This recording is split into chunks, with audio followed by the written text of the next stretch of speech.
Are you ready for a story that will leave you speechless? Are you out of your mind, Maya? My baby cannot drink your filthy milk. For a moment, everything paused. The lullaby music playing gently in the background became haunting. The scent of baby powder mixed with lavender in the air now seemed almost mocking. Maya, her soft brown eyes wide with alarm, instinctively adjusted the blanket around her body and rose slightly from the rocking chair. Her voice was calm but trembled beneath the surface. Miss Stone, please, I can explain. You will do no such thing. Alexandra snapped. Her voice wasn't raised. It was worse than that. It was cold, controlled, like ice cracking under pressure. Put my child down. Maya obeyed immediately, handling Noah with practiced tenderness, easing him back into the crib. The baby gurgled contentedly, oblivious to the storm brewing above him. But Alexandra wasn't done. She stormed toward Maya, grabbing her roughly by the forearm and dragging her out of the nursery. You think you can walk into my home and put your body on my son like you belong here? She hissed. They stopped at the top of the staircase. What shocking secret will unravel next? Maya tried to explain again, her voice breaking. Miss Stone, he hadn't eaten in hours. The formula delivery didn't come. He was crying, screaming. I didn't know what else to do. Alexandra slapped her. The sound rang out louder than anything else in the quiet house. Maya gasped, stunned into silence. Alexandra's voice followed. Venomous. Don't you dare play the victim, she spat. How dare you assume your used-up body is acceptable for my child? Look at you. Your skin, your everything. You think a child like mine needs milk from someone like you? Tears welled up in Maya's eyes, but she didn't cry. She looked down, shamed not by her action, but by the way Alexandra looked at her as though she was dirty beneath human. I wasn't trying to offend. Oh, you offended. All right. You disgust me. Without another word, Alexandra ordered security to pack Maya's belongings and escort her off the property. I never want to see her face again, she barked, slamming the nursery door shut behind her. If you feel for this character, like this video and comment your location. You might find others nearby watching, too. That night, the house was too quiet. Alexandra had always prided herself on control. Her days were scheduled to the minute meetings, reports, nutritionists, sleep consultants. Her calendar was full of people who followed orders. But tonight, control was slipping through her fingers. Noah had cried twice since Maya left. Alexandra had warmed the emergency formula herself, held him like the pediatrician taught, but he refused the bottle, arching away, wailing with the kind of despair that pierced straight through the walls. He hadn't cried like that since Maya held him, her hand hovered over the monitor. She watched Noah, his tiny chest rising and falling, fists curled against his cheeks. And like a haunting echo, she remembered that smile, soft, milk-drunk, peaceful on his face when Maya held him. She shook the thought away. That wasn't peace. That was a trick. A fluke. She had every right to be angry. Still, her fingers trembled as she turned off the monitor and climbed the stairs. The next morning, curiosity got the better of her. She asked her assistant to run a background check on Maya Williams. Not out of paranoia, she told herself, but due diligence. Within hours, the report arrived. Maya Denise Williams, age 29, former NICU nurse at Westlake General Hospital, terminated due to budget cuts, single, guardian of 2 nieces, no criminal record. There was a scanned photo of Maya in hospital scrubs gently cradling a tiny premature infant. Beneath it, Nurse Williams saved our baby's life. Family testimonial. Alexandra stared, her stomach twisted. The slap, the words she had hurled like knives. Her baby had been safe, truly safe, with a woman who once saved newborns for a living. She could hardly breathe. A full day passed, then 2. Noah's restlessness only grew. Every night she rocked him, sang lullabies she barely remembered. But he never smiled, never cooed, only cried, restless like someone was missing. Alexandra couldn't take it anymore.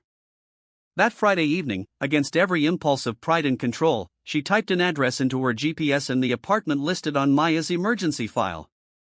The drive was short, but every second made her skin crawl. When she pulled into the parking lot, a wave of discomfort hit her. The complex was run down. Balconies rusting, paint chipping, a pair of kids playing with broken toys in the dirt. She hesitated. Then she stepped out of her luxury SUV and walked to the unit. Her heels clicked on the uneven cement. She knocked. No answer. Knocked again. The door creaked open slowly. Maya stood in the doorway, her face blank, bruised slightly where Alexandra had struck her. She wore a faded sweatshirt. One of her nieces peeked out from behind a curtain. "Maya," Alexandra began, voice tight. "May I come in?" Maya looked at her for a long moment, just long enough for Alexandra to feel every ounce of shame settle into her bones. Then Maya stepped aside. The apartment was clean but bare. Sparse furniture, faint smell of canned beans and baby lotion. Alexandra sat on the couch, careful not to wrinkle her blouse. "I came to apologize," she said, struggling to meet Maya's eyes. "For what I said, for what I did, I was wrong and cruel, and I'm sorry." Maya remained silent. Alexandra pushed forward. "I reviewed your background. I know who you are, what you've done. I was too blinded by my own expectations. But Noah hasn't been the same since you left. I haven't been the same." Still, Maya said nothing. But her expression softened just slightly. Alexandra reached into her handbag and pulled out an envelope. "I want to offer you a new position, not as a maid, as head infant care specialist. With a salary 5 times what you earned before, I want you to come back." There was a long pause. Then Maya asked, voice low, "Do you see me now?" Alexandra nodded. "I do." Outside, a siren wailed in the distance. Inside, the silence between two women divided by class, race, pride, was slowly beginning to shift. And upstairs, far from this tiny apartment, Noah slept uneasily, waiting for something, someone he could not name. The sun had barely risen when Alexandra Stone's name began trending online. She hadn't even brushed her teeth. The headlines were brutal. Tech billionaire fires black nanny for breastfeeding child. Public outrage. A erupts. Alexandra Stone accused of racist tirade after incident with black employee. Number justice for a trans as former NICU nurse humiliated by employer. Her assistant's voice, thin and breathless, came through the intercom. "Ma'am, we have a situation." Alexandra didn't respond. She was sitting in Noah's nursery watching him sleep. He'd finally settled down after Mia's brief visit the night before. Alexandra had driven her back herself, dropped her off, waited in the car while Mia slipped inside just to say goodnight. Noah had smiled for the first time in days. But now the world was on fire. Alexandra picked up her phone. Dozens of emails, a voicemail from her lawyer, 3 from the board of her company, and her publicist. God, her publicist. She turned on the television. A morning talk show had already brought on a guest panel. "I mean, come on." One commentator said she slapped a black woman in 2025 in Beverly Hills. "You can't script this kind of tone-deaf privilege." Especially when that woman was a former nurse caring for her child. Another added, "This isn't just racism. It's maternal violence. It's classism." Alexandra turned the screen off. She stood, crossed the room, and stared at herself in the nursery mirror. Her eyes were bloodshot. The makeup from yesterday still clung to her lashes. She looked old, not in years, but in weight. Shame aged fast. Noah stirred, soft coos bubbling from his lips. She turned, gently lifted him, and held him close. "I'll fix this," she whispered, more to herself than to him. "I have to." By noon, Alexandra's assistant had secured a private PR advisor and locked down her next public appearance, a charity gala her company had sponsored long before the scandal broke. It was a chance to be seen, to control the narrative, to show a more human side. But Alexandra wasn't thinking about press optics. She was thinking about Maya. That afternoon, she returned to Maya's apartment. No bodyguard, no driver, just Alexandra again in her pressed blouse and slacks, clutching a folder. The door opened after the third knock. Maya stood there, this time with her nieces visible behind her, watching cautiously. "I came to ask again," Alexandra said, not waiting to be invited. "And to tell you something important." Maya let her in. "Barely." "I owe you more than an apology," Alexandra said, sitting across from her at the worn kitchen table. "I owe you my name. My influence, my voice." Maya folded her arms. "And what does that look like exactly?" Alexandra opened the folder. Inside were printed documents and official offer, not just for a job, for leadership. "I want to start a foundation," Alexandra said. "One that provides proper training and support for women of color in neonatal and home care with scholarships, legal protections, healthcare coverage, and I want you to run it." Maya blinked. "I'm offering you real power, Maya. Real pay, not charity change." "Why?" Mia's voice was sharp. "Guilt? Saving your reputation?" "No," Alexandra said, "because I saw my son happier in your arms than he's ever been. And I realized this world would rather punish you for feeding a child than praise you for saving one." "That's not justice." The silence stretched between them. Then Maya leaned back, her voice cooler. "You think one foundation makes up for what you said?" Alexandra didn't flinch. "No, it doesn't, but it's a start." Outside, a siren passed.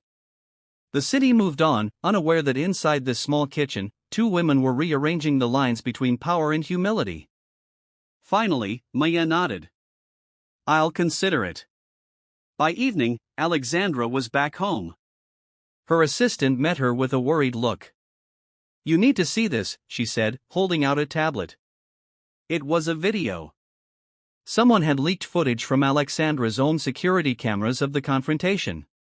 Not just the nursery, the hallway, the slap, the words. "You think a child like mine needs milk from someone like you?" Alexandra felt her stomach turn. She remembered saying it, but seeing it, it was different. Final, ugly. "We need a statement." Immediately, her assistant said. Alexandra nodded. "No PR spin. No excuses. I want the truth." She sat down and wrote it herself. Not with polished language, not with legal review, just honesty. "There are moments that change you whether you want them to or not. I made a decision out of fear, ignorance, and control. And I hurt someone who only ever showed my child love. That woman, Maya Williams, is not just an employee. She is a caregiver, a nurse, a mother to her nieces, a woman of integrity. I failed her. And in doing so, I failed my son. There is no excuse, but there can be accountability and change. Maya has my respect, my apology, and my support for as long as she'll accept it. I will not be issuing further statements. I will be listening." She hit send. Hours later, the internet split into chaos and contemplation. Some mocked the gesture, others rallied behind it. But one thing was clear. Alexandra Stone, once untouchable, was now human. And humanity, messy as it was, had finally found its way into her mansion. Upstairs, Noah slept with the faintest smile on his face. And down the hall, Alexandra stood at the window, watching the night settle over Beverly Hills. The city that had both built her and now begun to remake her. The letter Alexandra wrote reverberated far beyond what she expected.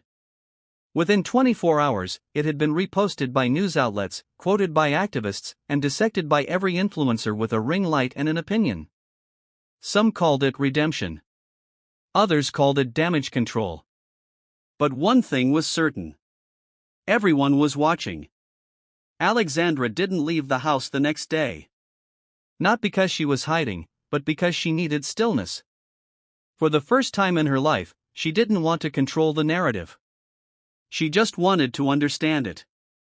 She spent most of the morning sitting on the nursery floor with Noah, watching him babble and crawl clumsily toward his stuffed giraffe. He smiled now. He laughed sometimes, but there was still something missing behind his wide eyes, a gentleness, truncated 71,461 characters, urculated, accepting congratulations, fielding questions about future expansions and moving through hugs from the team, a tapestry of shared progress woven out of identity, passion, and resilience. When night fell, the crowd gathered in a circle around the cake. Balloons drifted overhead. Candles flickered. Alexandra helped Maya unwrap Noah's presents, a handmade quilt embroidered with his name, a book of lullabies, a wooden toy train. As she unwrapped the last gift, Noah's eyes widened. He tapped the quilt gently, then closed his eyes and wrapped his chubby fingers around its edge. In that simple gesture lay trust and belonging. They sang, "Happy birthday to you." A circle of voices rose, soft, melodic, multi-generational. Maya lifted Noah to blow out the candles.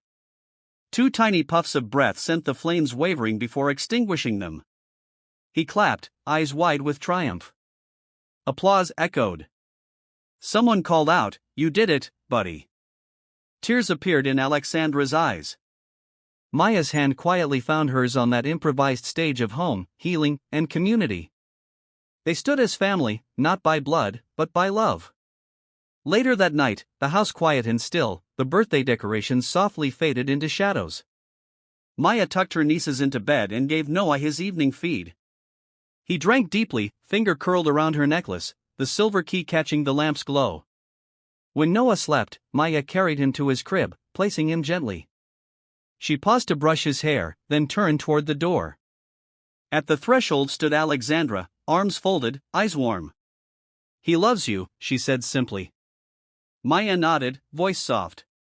"He teaches me every day what love looks like." They parted with a gentle look, no words necessary. In the quiet of the hallway, Maya found herself staring at the silver key on her dresser. Her reflection, weary yet fierce, looked back. The key remained an emblem not just of doors opened, but of the family built in broken spaces reclaimed. She returned to the living room, settling into the worn sofa. The day's images drifted through her mind. Noah's giggle, the faces in the community center, the trainee pride, the foundation's heartbeat pulsing into life. Her phone buzzed. An email from Dr. Rodas. State Funding Committee tentatively approves expansion next quarter. You've changed policy. Congratulations. Maya exhaled, her chest expanding with love, relief, and resolve. That night, as she finally drifted to sleep, her nieces curled around her slumbering figure, peaceful, trusting, small, and overhead, the mobile with handcrafted felt stars swayed gently. Maya whispered into the dark.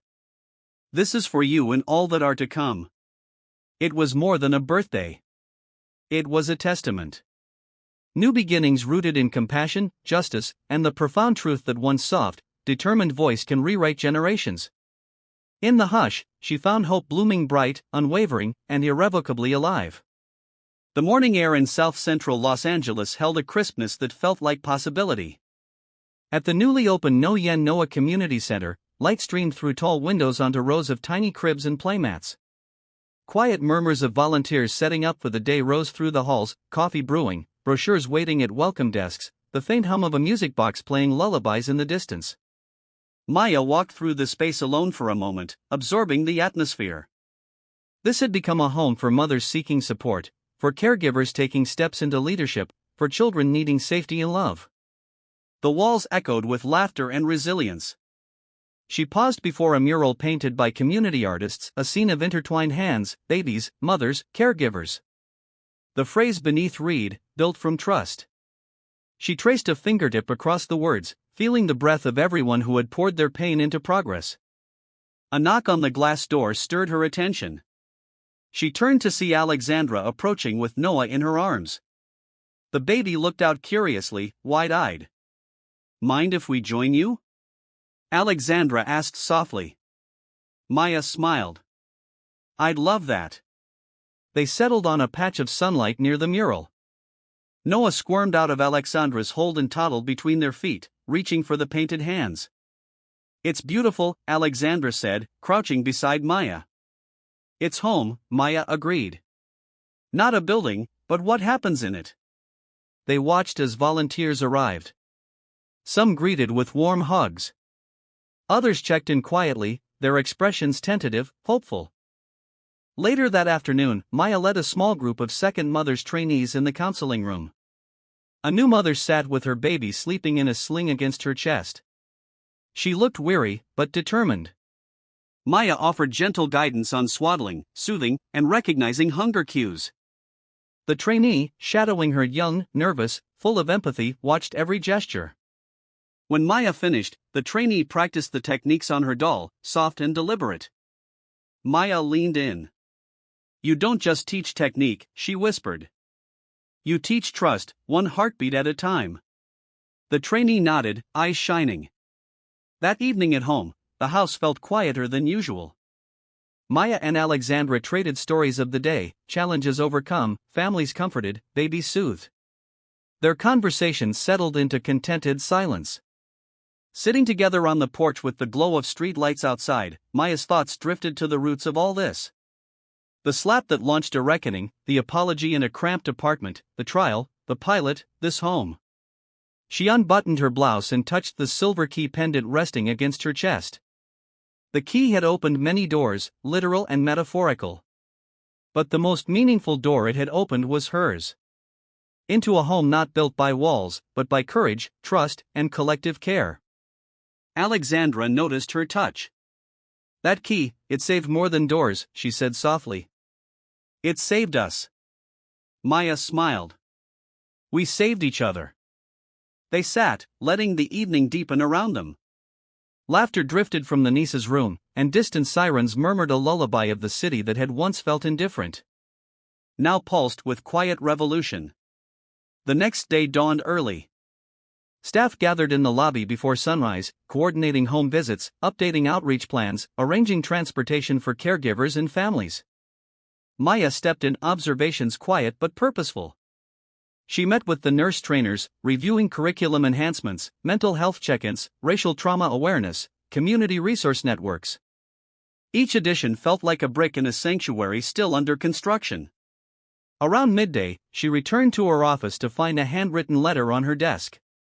No envelope, only these words. "Grateful to have a place again." Tears pricked her eyes. It was signed. "A mother we helped." She pressed the paper to her chest. This was why they had built a home. That evening as she tucked her nieces into bed, one whispered sleepily, "One day, can you bring me there?" "The center?" Maya smiled. "Yes, sweetheart. One day you'll learn to care like I do." The next morning, Noah stood by the front window, looking out as Maya prepared for the day. He pointed. That was the moment she realized home isn't just where you live. It's where your heart learns to open. It's where trust blossoms. It's where small hands can lead us forward. And here, behind everything, the foundation of something true, had finally become home. In that quiet revelation, Maya felt whole. And for the first time in her life, she wasn't just earning belonging. She was living it. The morning sun streamed through the courtyard windows of the Noah Community Center, casting a soft golden glow across the polished floors and cribs lined in neat rows. The scent of fresh flowers, a gift from neighbors to celebrate expansion, hung lightly in the air. Today was not about data or donors. Today was about legacy. Maya stood at the entrance watching families arrive with baskets of food, handmade cards, and hopeful hearts. Some mothers brought their babies. Others carried toddlers who scrambled off to join the children's reading corner. Volunteers greeted them with warmth and familiarity. This was home. She took a steadying breath and turned to Alexandra, who stood beside her with Noah perched in her arms. The boy's wide eyes followed every moving shape in wonder. Alexandra caught Maya's gaze and nodded. In that look, a quiet understanding passed. The foundation had grown, and more importantly, it had lasted. Inside, the space was alive. A circle of trainees had gathered around a mosaic mural painted by local children. A tree with deep roots, its branches held up by figures representing caregivers, mothers, elders. Our roots, our reach. Read the banner hung beneath. Maya led a short opening address, voice calm but resonant. Today we mark not an end, but a promise continued. This center stands because of those who refused to stay silent. Because women like Maya, like each of you, brought their truth to the light. You made it a place of trust, healing, and love. Applause rose. Faces glowed with pride and belonging. Lorraine Davis, once mentor, now an official board member, stepped forward. This legacy isn't built from buildings or grants. It's built from the courage of those who dared to believe in something brighter. For us, this is just the beginning. Nearby, Maya's nieces watched from the doorway, eyes bright with young wonder. After the ceremony, families lingered, sharing voices and stories. One mother cradled a baby in a familiar sling. She told Maya she had been homeless when she found second mothers. Now, her child's giggle echoed in the hall. Another caregiver, a trainee named Rosa, approached with tears. You gave me purpose, a place I belong. I'm going to train other women just like you taught me. The weight of that simple statement, I belong, settled in Maya's chest, sweet and profound. Outside, the foundation staff gathered in the courtyard under dappled sunlight. Alexandra raised her voice above the chatter. We've come a long way, she said.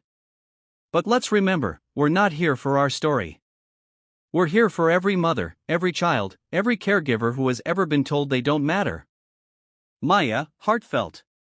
They cut a chain of ribbons strung between two pillars, an opening ritual for a new wing dedicated to postpartum mental health and parent support. A small gesture, but one heavy with meaning. Everyone cheered. Later, Maya found a lonely moment in the old nursery where Noah made his first smiles. She sat in the rocking chair, breathing in the quiet. Her gaze fell on the silver key pendant lying on the windowsill. She lifted it, fingers tracing its cool curves. The key had opened doors and opened hearts, shifted systems, built homes. A letter from Dr. Rodas lay beside it, a simple handwritten note. Your leadership saved more than lives. You restored faith. Tears gathered as Maya tucked the key around her neck again. The legacy wasn't mine or yours. It was ours. That evening at home, Maya tucked her nieces into bed. They whispered excitedly about the center's new wing. The families they met and the happiness they saw in so many faces. You changed so much, Tia, the older one said. Maya kissed her forehead. We changed together. Upstairs, she held Noah close. His breathing steadied. Tiny fingers wrapped around her necklace. She whispered, you are part of something bigger. The promise of tomorrow lay in his sleep. After the house fell quiet, Maya stood at the window overlooking the lit windows of the center. A beacon in the dusk. Home, she realized again, wasn't just where the heart was. It was where the heart made its home. And as she gazed at the affirmed corridors, laughter echoing faintly beyond brick, she knew the legacy had begun. This story reminds us that true justice is often quiet, built not in courtrooms, but in nurseries, kitchens, and community centers. It shows how a single act of kindness or cruelty can ripple through lives. And how redemption comes not from grand gestures but from choosing humility, listening deeply, and standing beside those long overlooked. We learn that family is not always bound by blood, but by love, loyalty, and the willingness to show up. And, perhaps most powerfully, we see that the voices of those once silenced can become the foundation of something lasting if given the space to speak, to heal, and to lead. In a world often rushing past the invisible, this story teaches us to stop, to see, and to honor the quiet strength of those who mother not just children, but entire communities.